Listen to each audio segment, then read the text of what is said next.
स्वागत है आपका डीटीएस की ऑनलाइन क्लासेस में। मैं अरुण शुक्ला। अलंकार के आज के भाग में हम चर्चा करेंगे वक्रोक्ति अलंकार के। इसको बड़े आराम से समझिएगा ताकि इससे जुड़े हुए किसी भी प्रश्न पर आपके मन में संदेह ना रहे। ये शब्द दो शब्दों से बना है।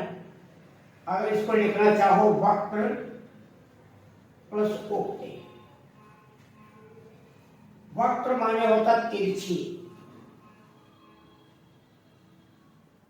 वक्र का विलोम होता है ऋण, और उक्ति माने होता बात या कहावत, तिरछी बात। अंग्रेजी के अंदर कमेंट, एक व्यंग। तो वक्रोक्ति का मतलब हो गया कि एक आप व्यंग कर रहे हो, कमेंट कर रहे हो। परिभाषा क्या इसकी होगी?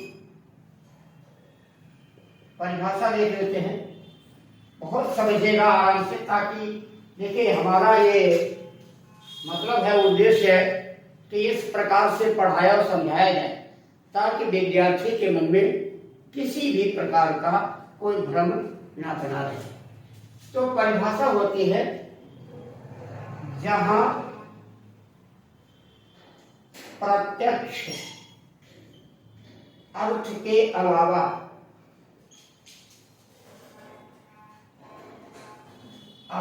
सुनने वाला, प्रत्यक्ष अर्थ के अलावा सुनने वाला अपने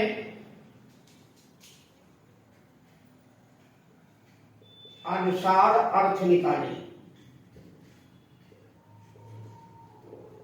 वहां वक्रोक्ति अलंकार होता है।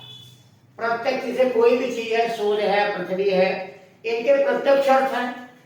सूर्य का अर्थ सूर्य के अलावा कुछ और नहीं है। चंद्रमा का चंद्रमा ही है, कोई दूसरा नहीं है।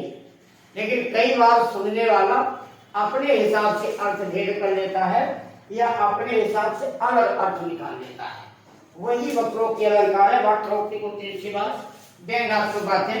अब क्या उदाहरण होगा, इससे आपको ये बात और समझ में आ जाएगी कि क्या होता है वक्रोक्ति अलंकार। अब देखिए क्या उदाहरण है। एक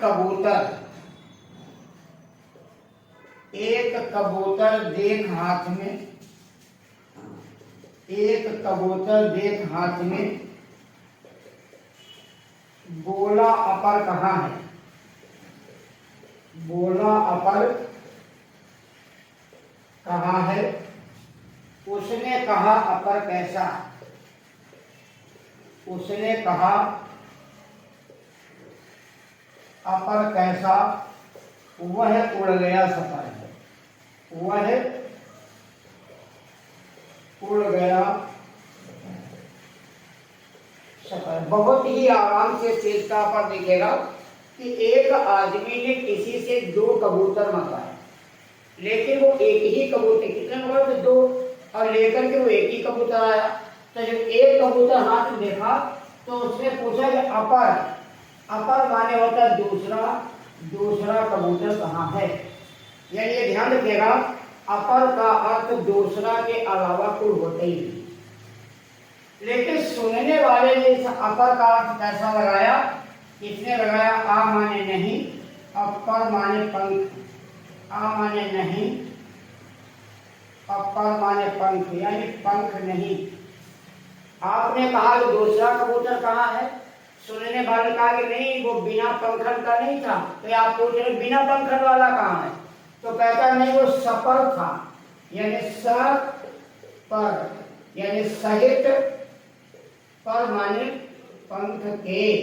तो आपने कहा, उसने अपना हिसाब लगाया बिना पंख वाला कबूतर कहाँ है? उसने कहा नहीं भैया, वो बिना पंख नहीं था, उसके पंख थे, वो उड़ गए। अर्थात सुनने वाले ने अपने हिसाब से अर्थ निकाल लिया। कैसे समझिएगा?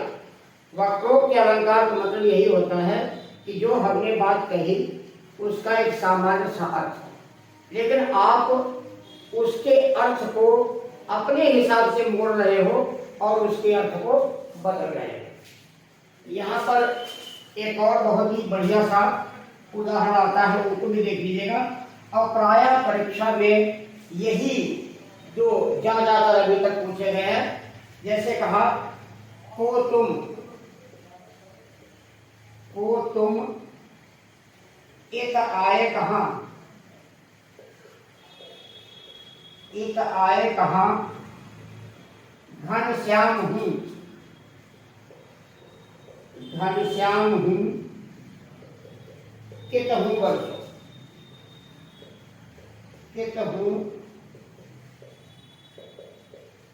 बरसो। देखिए सिंपल सा अर्थ है और कैसा यहाँ पर व्यंग्य किया गया है।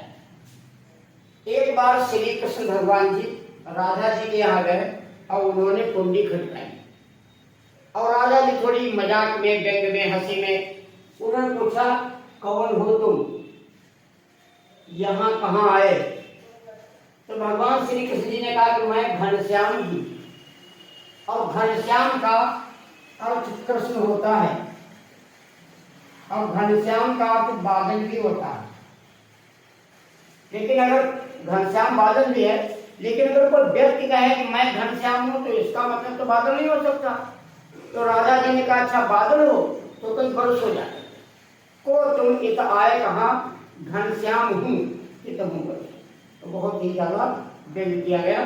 तो आज हमने वक्रोक्त अलंकार क्या है कि जहाँ प्रत्यक्ष अर्थ के अलावा सुनने वाला अपने हिसाब से अर्थ निकाले, वहां पर वक्रोक्त कुछ तीसरी बात व्यंग्यात्मक बात होती है। और दो इसके उदाहरण दिए हैं जो ज्यादातर परीक्षाओं में पूछे जाते हैं और परिभाषा पूछी जाती है। केवल आप इस वीडियो को, इस ऑनलाइन चैनल को सपोर्ट करते रहिए, आगे बढ़ाते रहिए और हम इसी प्रकार से संपूर्ण हिंदी किसी भी प्रतियोगी परीक्षा के लिए होगी, आपके लिए बहुत ही उपयोगी होगी। नमस्कार, जय हिंद।